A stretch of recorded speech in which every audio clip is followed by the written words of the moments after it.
Okay, students, are you able to see the screen? Yes, ma'am.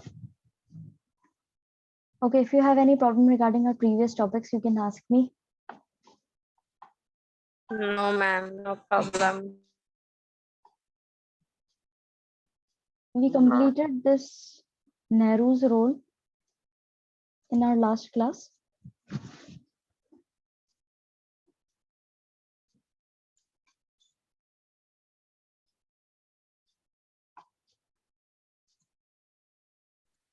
ये last वाली line रह गई। हाँ जी, बोलिए। ये लास्ट लाइन रह गई थी, बाकी तो हो गया था। Okay. Nehru's role, these included the Bharatiya Jan Sangh and later the Swatantrata Party, but Nehru possessed considerable leeway in formulating foreign policy. अब यहाँ पर ये जो ये NAM था, ठीक है, उसके ये फाउंडर रहे हैं नेहरू जी, ठीक है। तो इस चीज का ऑपोजिशन भी किया जा रहा था उस समय में, कुछ लोग ऐसे भी थे जो इस चीज को अपोज कर रहे थे, लेकिन एक सही उसमें कि भाई हमें तो ये करना ही है, हम फॉरेन पॉलिसी जो है अपने तरीके से फॉर्मुलेट करेंगे, उसके लिए नेहरू जी जो थे वो पूरी तरीके से डिटरमाइंड थे और उन्होंने इसी को लीवे इन फॉर्मुलेटिंग फॉरेन पॉलिसी, उन्होंने अपने तरीके से इस चीज पर काम किया और फॉरेन पॉलिसी सेट करी। यही इसका मतलब है। अब आगे बढ़ते हैं। Distance from the two camps, जैसे कि हमने पहले के चैप्टर्स में भी पढ़ा है कि इंडिया जो है एक ऐसी पोजीशन पे था जब कोल्ड वॉर टेंशंस चल रही थी, उस समय में इंडिया ने दोनों ही जो सुपर पावर्स थे, सुपर ब्लॉक्स थे, उनसे अपने आप की दूरी बना रखी थी और वो बेसिकली पीसफुल कोएग्जिस्टेंस वाली चीज को ज्यादा बढ़ावा दे रहा था कि सब पीसफुली शांति से इस वर्ल्ड के अंदर रहें, ठीक है। The foreign policy of independent India vigorously pursued the dream of a peaceful world by advocating the policy of non-alignment, by reducing Cold War tensions, and by contributing human resources to the UN peacekeeping operations. अब foreign policy जो थी India की, वो उसके अंदर ये पूरी तरह से मेंशन था कि इंडिपेंडेंट इंडिया जो है वो पूरी तरह से अपना ये जो ड्रीम है अचीव करना चाहता है पीसफुल वर्ल्ड का, ठीक है। और इसी के तहत वो नॉन अलाइनमेंट वाली जो पॉलिसी थी उसको ज्यादा बढ़ावा दे रहा था, जिससे कोल्ड वॉर टेंशन जो है वो भी कम हो, ठीक है, और ह्यूमन रिसोर्सेज के अंदर ये कंट्रीब्यूट कर सके, जहां पर ये जो यूएन पीस कीपिंग ऑपरेशंस है वहां पर ये ह्यूमन रिसोर्सेज का अच्छे से यूज हो और पूरे वर्ल्ड के अंदर शांति बहाल हो। ये चीज पर ये लोग काम कर रहे थे। You might ask why India did not join either of the two camps during the Cold War era. आपको ये क्वेश्चन आपके दिमाग में आएगा कि इंडिया ने दोनों ही कैंप्स में से किसी एक को ज्वाइन क्यों नहीं करा कोल्ड वॉर एरा में। India wanted to keep away from the military alliances led by US and the Soviet Union against each other. India जो है वो अपने आप को दूर रखना चाहता था किसी भी तरह के मिलिट्री अलायंसेस से जो यूएस या यूएसएसआर के द्वारा चलाए जा रहे थे उस समय में। As you read in this book, Contemporary World Politics During the Cold War, the US-led North Atlantic Treaty Organization, the Soviet-led Warsaw Pact came into existence. जैसा अपन ने पहले भी कोल्ड वॉर वाले चैप्टर के अंदर पढ़ा है कि यूएसए ने नाटो जो है North Atlantic Treaty Organization form करी थी और उसी के बाद में ही सोवियत ने जो है वॉर्सो पैक्ट जो है वो एग्जिस्टेंस में लेकर के आए थे, यानी कि वो अस्तित्व में वो लेकर के आए थे। India advocated non alignment as the ideal foreign policy approach, और इंडिया ने क्या किया, नॉन अलाइनमेंट वाली चीज को एक अच्छे आइडियल फॉरेन पॉलिसी जो है उस तरीके से देखते हुए उसको फॉर्मुलेट किया। This was a difficult balancing act and sometimes the balance did not appear perfect. ये अपने आप में बहुत ही डिफिकल्ट बैलेंसिंग एक्ट था और कई बार ऐसी सिचुएशन भी आई है जब ये बैलेंस जो है पूरी तरीके से सही अपीयर नहीं हुआ है। एज इन कि ये जो कोशिश कर रहे थे कि भाई ना हम यूएसए में रहे ना हम यूएसएसआर में रहे और हम इनके बीच में बैलेंस बना के चले, दोनों से ये ठीक ठाक रिलेशन मेंटेन करें, तो वो चीज जो है वो नहीं हो पाई, ठीक है। अब उसको कैसे नहीं हुई, 1956 के अंदर ब्रिटेन ने अटैक करा इजिप्ट के ऊपर, स्यूज कैनाल जो इशू है उसको लेकर के उसने हमला करा इजिप्ट पर। तब इंडिया ने वर्ल्ड प्रोटेस्ट जो हो रहा था इस न्यू कॉलोनियल इन्वेजन पे, यानी कि ये जो कॉलोनीज वाली जो चीज है, ठीक है, ये ब्रिटेन ने जो कॉलोनियलिज्म फैलाया था उस तरीके से इसका बहुत प्रोटेस्ट किया इंडिया ने, ठीक है, और ज्वाइन किया जो पूरे वर्ल्ड में प्रोटेस्ट हो रहा था इस चीज के खिलाफ। अब उसी साल यूएसएसआर जो था उसने हमला बोला हंगरी पर, तब इंडिया ने कुछ नहीं बोला, तब उसने वर्ल्ड लेवल पे जो पब्लिक कंडेमेशन यानी कि पूरी तरह से निंदा की जाती है उस चीज को भी उसने ज्वाइन नहीं करा। तो ये माना जा रहा था कि इंडिया जो है ये बैलेंस नहीं बिठा पा रहा है, नॉन अलाइनमेंट वाली चीज जो है उसे पूरी तरह से फुलफिल नहीं कर पा रहा और ये नहीं हो पा रहा है इनसे। In 1956, when Britain attacked Egypt over the Suez Canal issue, India led the world protest against this neo-colonial invasion. But in the same year, when the USSR invaded Hungary, India did not join its public condemnation. Despite such a situation, by and large, India took an independent stand on various international issues and could get aid and assistance from members of both the blocs.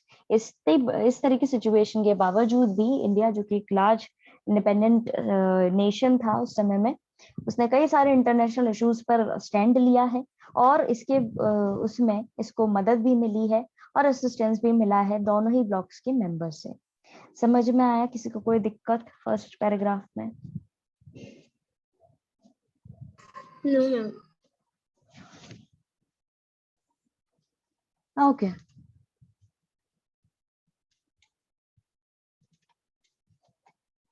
While India was trying to convince other developing countries about the policy of non-alignment, Pakistan joined the US-led military alliances. जब India कोशिश कर रहा था बाकी दूसरे developing countries को कि भाई ये नॉन अलाइनमेंट वाली पॉलिसी जो है इसको ज्वाइन कर लो, ये सही है, उसी समय में पाकिस्तान जो है वो ये यूएस का जो मिलिट्री अलायंस था उसको ज्वाइन कर लेता है, यानी कि जो उसके सपोर्टर्स थे उस चीज को ये ज्वाइन कर लेता है। The US was not happy about India's independent initiatives in the policy of non alignment, और यूएस जो है खुश नहीं था बिल्कुल भी इंडिया की जो इंडिपेंडेंट इनिशिएटिव्स थे, शुरुआत जो वो कर रहा था और वो जो पॉलिसी को फॉलो अप कर रहा था नॉन अलाइनमेंट वाली, उससे यूएसए खुश नहीं था। Therefore, there was a considerable unease in Indo-US relation during 1950s. इसीलिए 1950s के दौरान इंडिया यूएसए के जो रिलेशंस थे उनमें थोड़ी सी अनइजीनेस आ गई थी, यानी कि वो पूरी तरह से फ्रेंडली नहीं थे। The US also resented India's growing partnership with the Soviet Union, और यूएसए जो था वो इस चीज से भी खुश नहीं था कि इंडिया की जो है पार्टनरशिप ज्यादा बढ़ रही है सोवियत यूनियन के साथ में। You have studied in the last chapter the strategy of planned economic development adopted by India. This policy emphasized import substitution. आपने ये चीज पढ़ी होगी लास्ट चैप्टर के अंदर, जो स्ट्रेटेजी थी प्लान्ड इकोनॉमिक डेवलपमेंट की, उसके अंदर बेसिकली हुआ ये था कि इंडिया ने अपनी पॉलिसी जो थी इम्पोर्ट सब्सटीट्यूशन वाली उसको अपनाया था।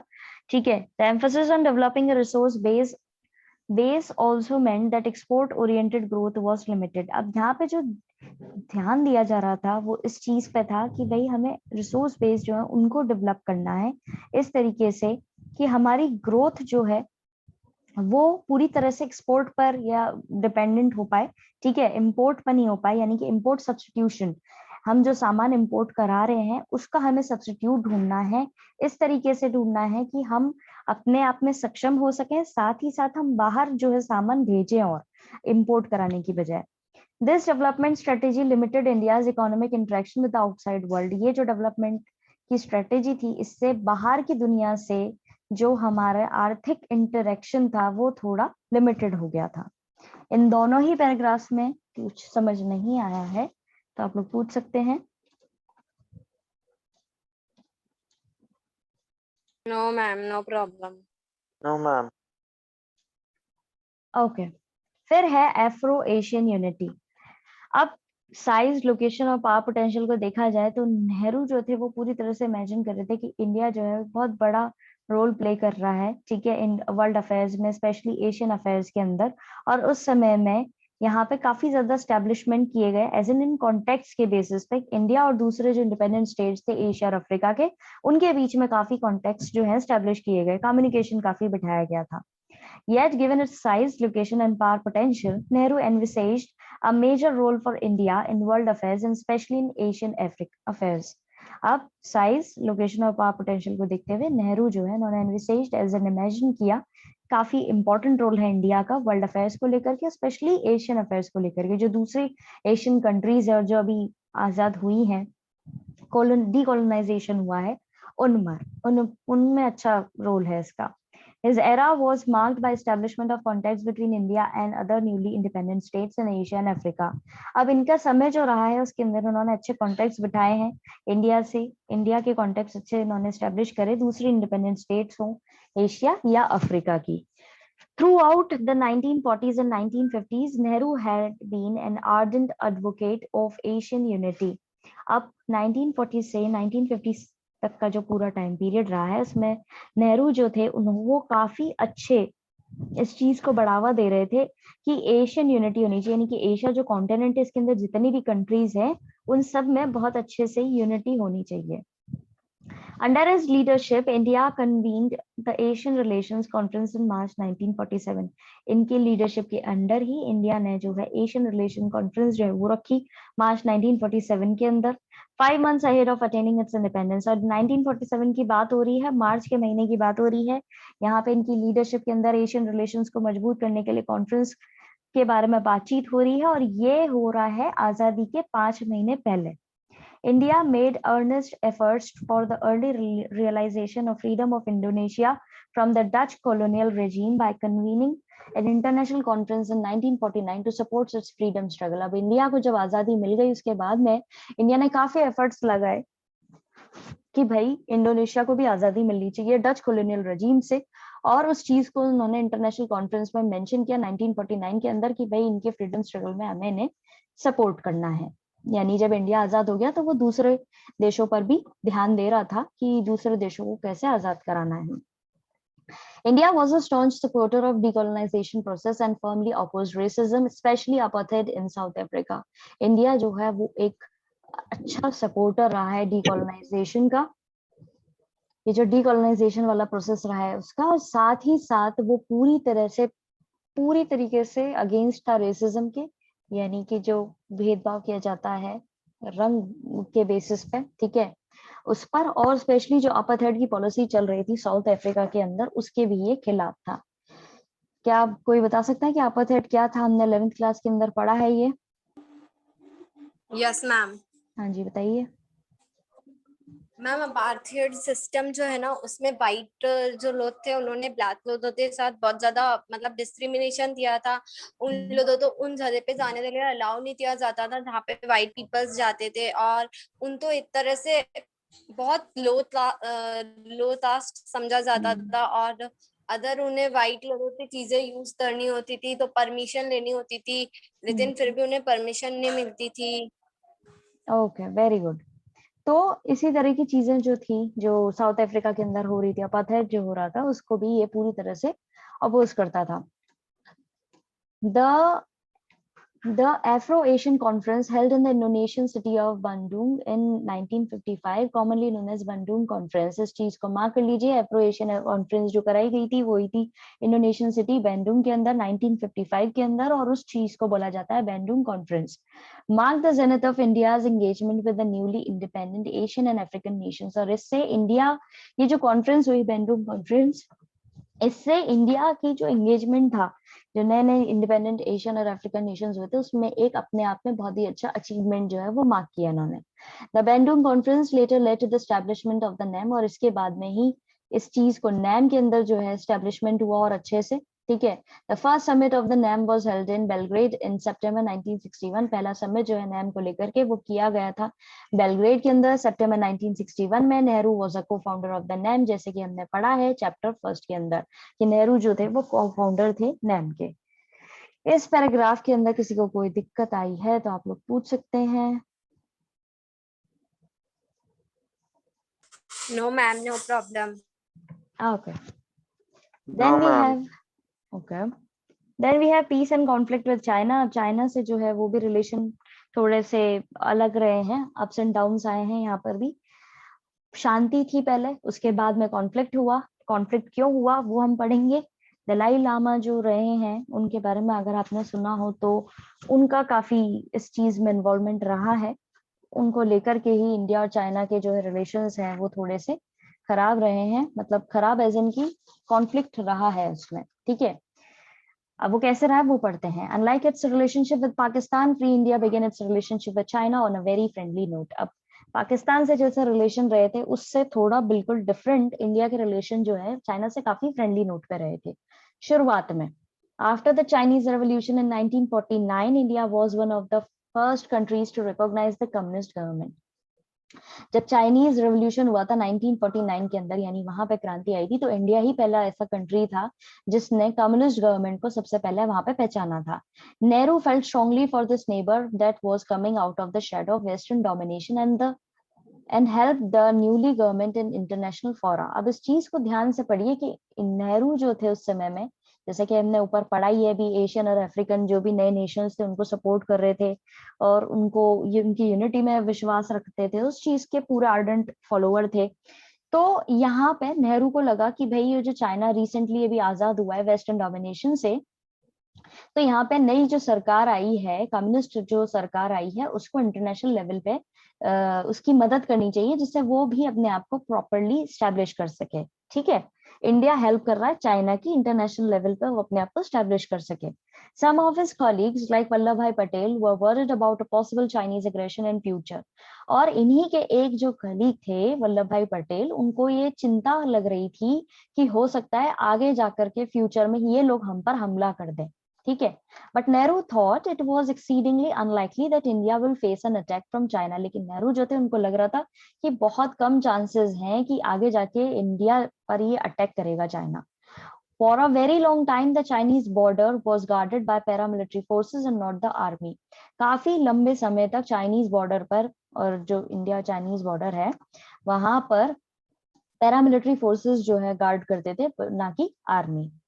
The joint enunciation of Panchsheel, the five principles of peaceful coexistence by the Indian Prime Minister Nehru and the Chinese Premier Zhou Enlai on 29 April 1954 was a step in the direction of stronger relationship between the two countries. अब ये एक joint enunciation यानी कि joint इन्होंने एक चीज sign करी थी जिस पे इन्होंने साइन किया था, जिसको बोला जाता है पंचशील एक्ट के तौर पे. ठीक है, 5 प्रिंसिपल जो है पीसफुली हम एग्जिस्ट करेंगे, उस चीज को इन्होंने डिक्लेयर किया था. ठीक है, और इस पे यहाँ के प्राइम मिनिस्टर और वहाँ के जो प्रीमियर थे जोउ एनलाई, उन्होंने साइन किया 29 अप्रैल 1954 को.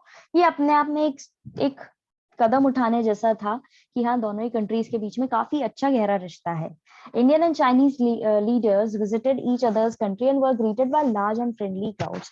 इंडिया हो या चाइना हो, दोनों ही लीडर्स, दोनों के ही जो लीडर्स थे एक दूसरे की कंट्री में विजिट करते थे और उनका काफी भव्य स्वागत होता था वहां के अच्छे क्राउड के द्वारा, भीड़ के द्वारा. इन दोनों ही पैराग्राफ्स में किसी को कोई दिक्कत आई है तो आप लोग पूछ सकते हैं. No ma'am, no problem. Okay,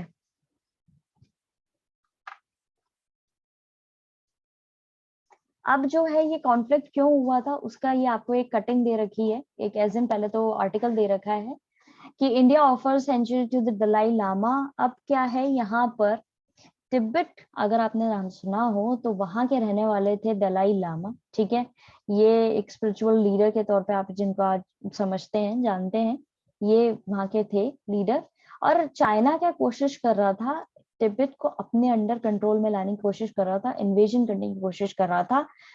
तो उस चीज को देखते हुए जब इंडिया ने उस चीज में इंटरफेयर किया, क्योंकि ये जो दलाई लामा थे इन्होंने नेहरू जो थे उस समय में उनसे मदद मांगी.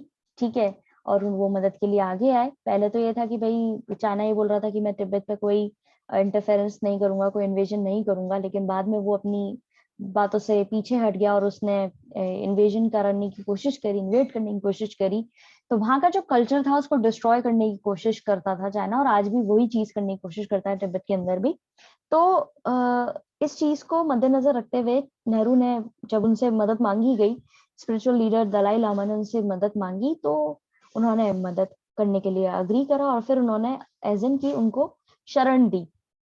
इनको और इनके जो फॉलोअर्स थे उनको शरण दी, क्योंकि वहां पे कंडीशंस जो थी वो काफी खराब कर दी थी. चाइना ने कंट्रोल ले लिया था पूरा तिब्बत का 1950 के अंदर, और काफी ज्यादा पॉपुलेशन जो थी इस चीज के खिलाफ थी. और इंडिया जो है वो कोशिश कर रहा था समझाने की, भाई कि तिब्बत जो है वो इंडिपेंडेंट है, उसको मत करो परेशान.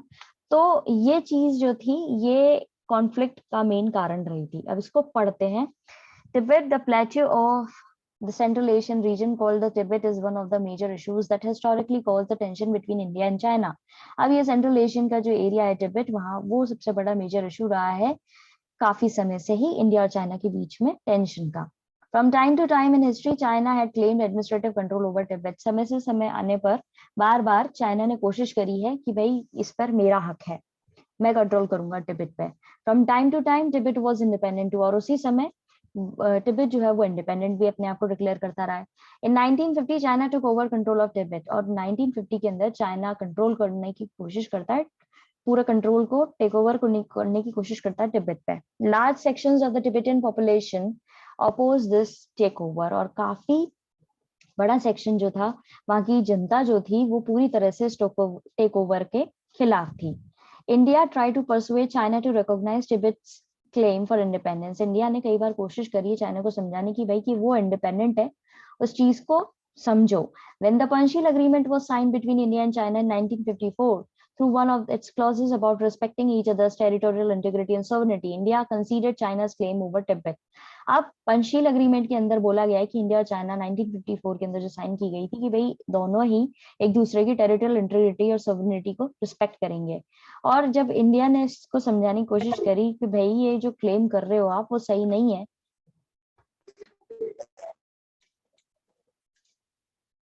तो उस चीज को मद्देनजर रखते हुए इनके बीच में टेंशन हो गई. Tibetan spiritual leader Dalai Lama accompanied the Chinese Premier Zhou Enlai during the official Chinese visit to India in 1956. Tibetan spiritual leader जो थे Dalai Lama, वो Chinese Premier Zhou Enlai जो थे, दूसरे ऑफिशियल चाइनीज जो आए थे विजिट करने इंडिया में, उनके साथ में ये भी आए थे. He informed Nehru about the worsening situation in Tibet. इन्होंने इन्फॉर्म करा नेहरू को कि भाई सिचुएशन बहुत खराब हो रही है टिबेट में. But China had already assured India that Tibet will be given greater autonomy than enjoyed by any other region of China. अब लेकिन चाइना पहले ही अश्योरेंस दे चुका था इंडिया को कि भाई तिब्बत जो है उसको अपनी ऑटोनॉमी जो है इतनी अच्छी ऑटोनॉमी दी जाएगी कि जितना किसी चाइना के रीजन को नहीं दी गई है, यानी कि हम उस पर कोई कंट्रोल नहीं करेंगे. In 1958, there was armed uprising in Tibet against China's occupation. 1958 के अंदर वहां पर वेपन्स का इस्तेमाल होते हुए आर्म्ड अपराइजिंग शुरू होती है, जो चाइना पूरी तरह ऑक्यूपाई करने की कोशिश कर रहा था उसको लेकर के, उसके खिलाफ. This was suppressed bye Chinese forces, और इसको दबा दिया गया चाइनीज forces के द्वारा. Sensing that the situation had become worse, in 1959, the Dalai Lama crossed over into the Indian border and sought asylum, which was granted. The Chinese government strongly protested against this.